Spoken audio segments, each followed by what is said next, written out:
What's happening with Wonderland TIME?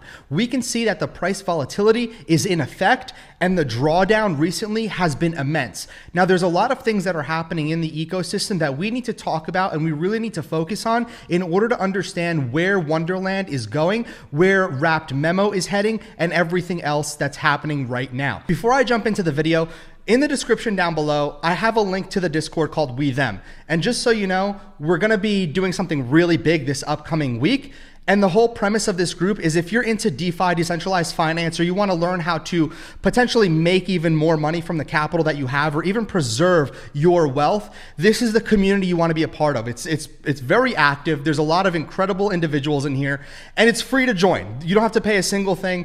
And my goal here is when we open up the NFT, which is free, it's a free NFT. I'm not charging a single thing. We're going to be releasing about 1,000. It's going to be a private community, and those that are holders get access to the private community. But at the end of the day, what I'm looking forward to doing is getting the top of the top, kind of visionaries and DeFi thinkers in this group. And also, I want to provide a means and a way for holders to earn tokens to essentially create a stream of passive income just for being a holder. But more on this a lot later, and all that info can be found in the Discord in the description down below. So again, enjoy the video, and I'll see you inside the Discord. If you watched the last video, I just want to go ahead and I just want to, kind of pat myself on the back here. I literally said that I'm going to be selling at 102,000, even though, yes, you remember this when I created this little chart over here? During this time, this is where I pointed out that if it breaks this exact channel, we're most likely going to go down, and I'm going to look for an entrance between 99 and 97. However, what unfolded after was, kind of not even something I was expecting. I was actually expecting when we broke this support level that we would probably end up around the 80K ranges, which we did. And I saw it go to around 86 or so, and I bought around 88,000. However, the drawdown that we went from 88 down to, as you can see, there was a wick down to 38. However, we saw that the protocol initiated and acted upon their buyback. Now, again, this is something that I'll cover in just a few minutes as well, but we're currently at 65,000 with around 106 million in liquidity in the pooled MEM. However, if you look at time, this is so important.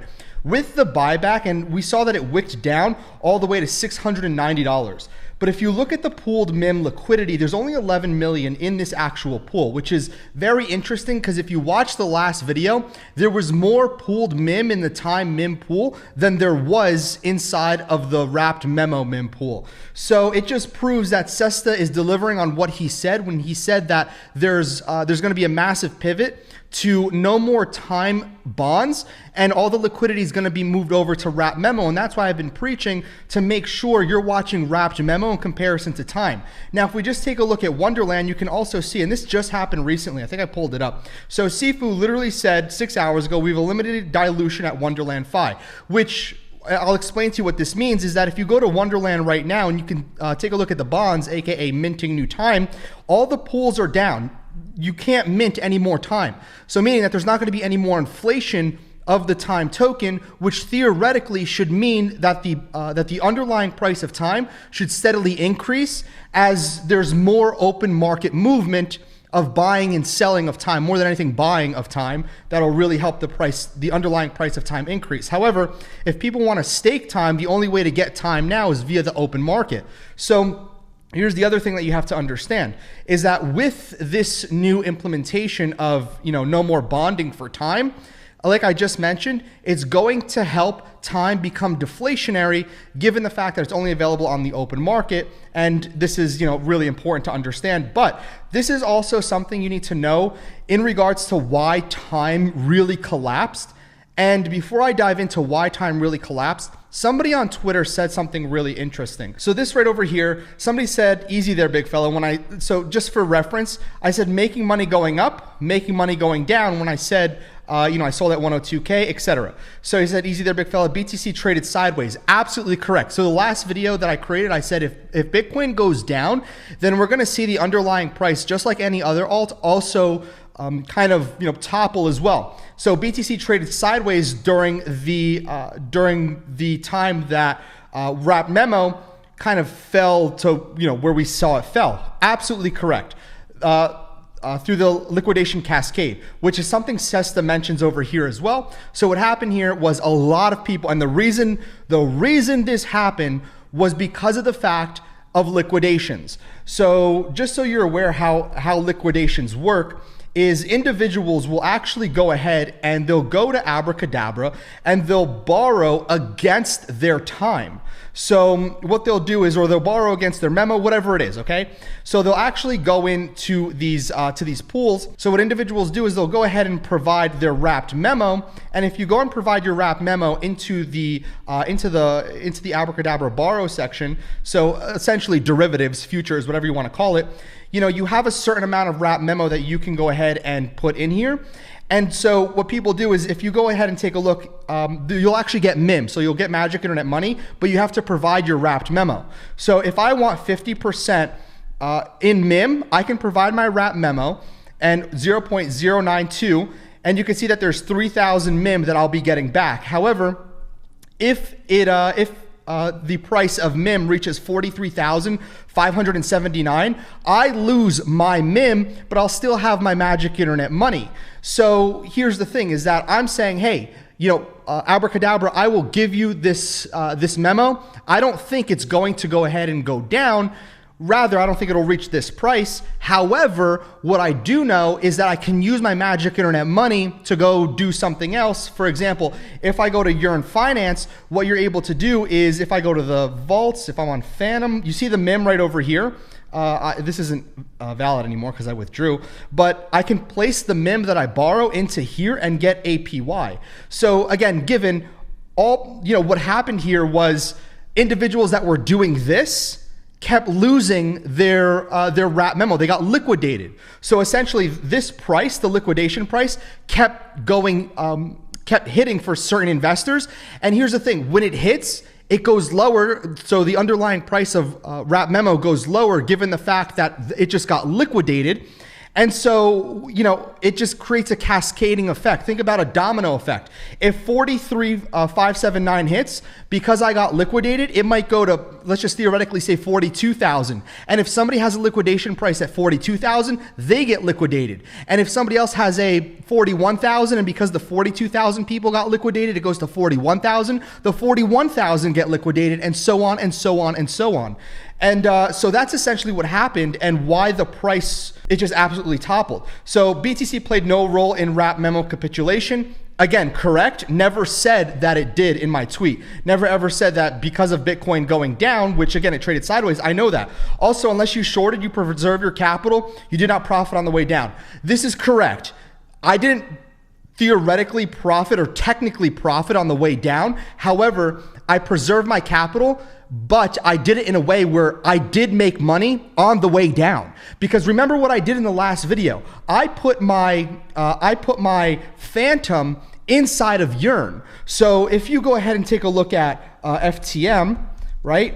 So I put my Phantom inside of Yearn, and what happened here was I got WFTM, and I put the WFTM inside of the Abracadabra to get more MIM. So I had my Phantom that I was getting APY on that went up in price. I withdrew it because I put it in at like $2.90. I withdrew it at around $3.20 or so. I sold at $3.20 with free money.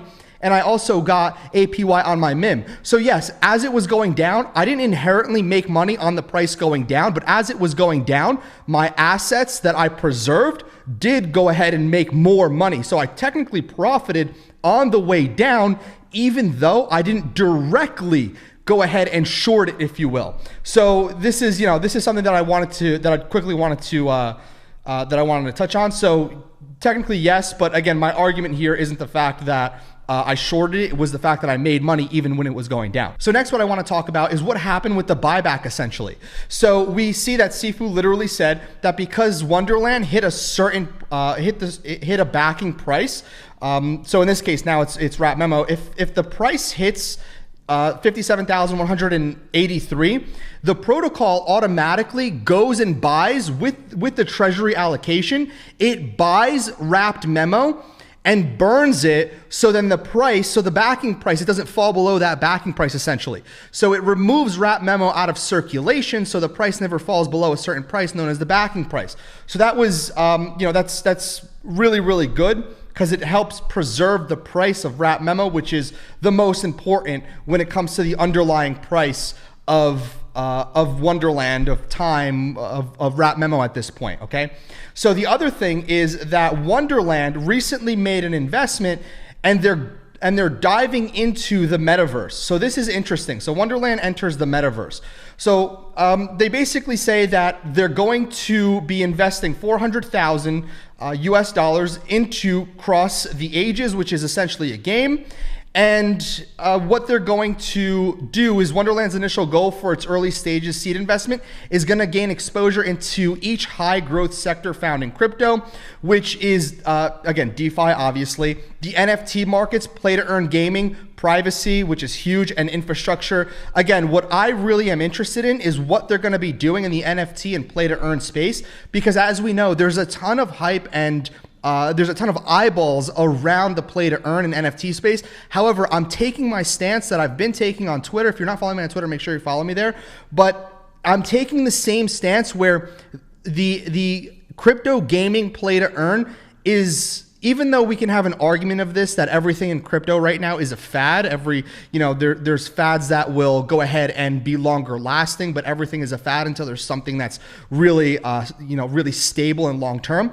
However, I really think that play to earn gaming in crypto is one of the most hardcore fads that is going to be very, very strong and then just absolutely get demolished. So think of dial-up, right? So dial-up was the early version of the internet. Can't use the phone because you're going to be using the internet.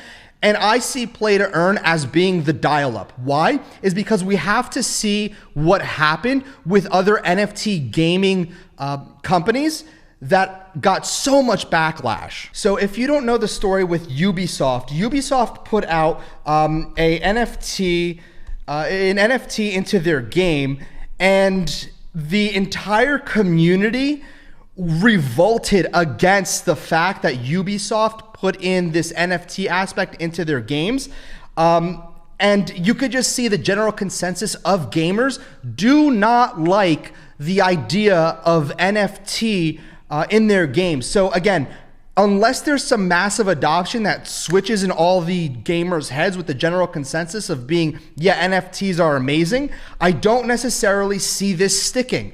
The only people that are currently interested in the NFT gaming space are the people that are really ingrained into crypto and really listen to other influencers and what they believe. So the NFT gaming space, just so you know, is heavily predicated right now. I want to enforce this, is right now, is heavily predicated on really big influencers providing that narrative. Think about it. When I mention these particular gaming projects, who do you think of? Ready?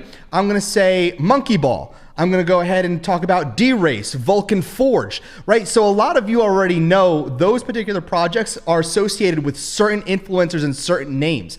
And that's because of the fact that that's the narrative that's being pushed upon you right now from these influencers. However, if we take a look at the space overall, you have to just see that the market cap of gaming crypto versus the actual DeFi space, even though we're comparing an apple to a watermelon at this point, right, is completely being overtaken. At the end of the day, we have to understand human psychology, right? When we're talking about a big market and what's going to boom, are there more individuals that want to make more money and preserve their wealth? Or are there more people that are looking to make money from gaming? Which one is bigger, right? So I'm not saying there's no room for gaming. However, I believe it's a hardcore fad. And the reason why I'm saying that is because of the fact that you can see that they're not investing copious amounts of money into games. They're just dabbling. Wonderland's Treasury is just dabbling right now. Very smart, because that's where a lot of the hype is. However, ideally, a lot of the actual earnings from this will go ahead and be siphoned back into the treasury for Wonderland, thus theoretically increasing the underlying price of time, wMEMO, etc. So what I foresee happening in the upcoming months is a lot of investments into the metaverse and gaming plays. We can see that they invested in BetSwap, I think it was. And that doesn't necessarily fall under gaming crypto, more so betting. However, the gambling aspect, there's so many people that love to gamble, and the ROI for gambling is insane. I think that's a good move. However, like I keep reinforcing, I don't necessarily think this is going to be long-term plays, and I don't necessarily think that there should be massive capital allocations from the Treasury being put into gaming plays. It's just not sustainable. I don't see it being long-term, and I'm not going to bend myself to the narrative of gaming crypto is it. So when it comes down to voting, I, for one, am not going to be in favor of heavily putting Treasury allocation into gaming. That's just my thought process, etc. However, where's the price going for wMEMO, etc.? I think that we're going to be heading back to there's going to be a swing back to the upside. However, I don't think it's going to be $40,000 that we need to hit, to hit the high that we were at just maybe a few weeks ago or a week ago. I don't see it happening anytime soon unless Bitcoin overall swings back to the upside tremendously. So, again, I don't necessarily know exactly what's going to happen from here. I'm just holding at this point because even though I got back in at 88K, it's at 66. That's a big loss. But I know other people have massive losses compared to me. So what I'm going to tell you, and again, this isn't financial advice, is to play this for the long term and just watch and partake in the investments that the Treasury is going to be involved with, because those investments from the Treasury are going to dictate the ROI that's back into the Treasury. So if they invest $1 million into a startup game, for example, and in a year after it's done being developed, it produces 20 mil profit annually for the Treasury, it's going to go into the Treasury, thus increasing the underlying price of Memo or Time, kind of the same thing here. But again, that's what I wanted to let you know. And don't forget, I know I mentioned this at the beginning of the video, is make sure you join wMEMO, because we're going to be doing something very awesome this upcoming week. It's free. It's completely free to join. There's nothing to buy. It's going to be an exclusive community for those of you that are interested in DeFi, whether it's partaking in DAOs, whether it's partaking in nodes, crypto gaming. We have so much that we're talking about and insider info that we're giving. Make sure it's free to join. The link's in the description. It's called wMEMO, and the whole premise here, it's us in the DeFi space versus the traditional system. We're going against it. And at the end of the day, we're all here for the same goal, is to make as much money and preserve our wealth as possible. Because at the end of the day, we want generational, we want generational wealth, right? We want our kids to not have to necessarily worry about anything. We're still going to make them work for it, but we want to make sure they're in a comfortable position where they never want anything. And that's kind of the whole idea behind wMEMO, is creating the strongest community in DeFi, where some of the leaders in the DeFi space are going to inevitably want to join this community. And it's going to be free. It's free to mint. Literally, we're opening up mint to an NFT. It's free to mint. I'm not charging anything, but the reason why I'm doing this is because I want holders to be rewarded, and we have some interesting stuff in the plans for passive income for holders, and that's all I'll say for now, okay? So with that being said, Hidden Gem fam, I will see you all very soon. It has been a pleasure yet again. Let me know your thoughts and feedback in the comments, and please make sure to follow me on Twitter. Join wMEMO. Oh my goodness, I'm telling you to do everything here. But at the end of the day, do whatever you want. Enjoy. Play it safe. This is super volatile. However, good luck, and I'll probably see you tomorrow. See you guys.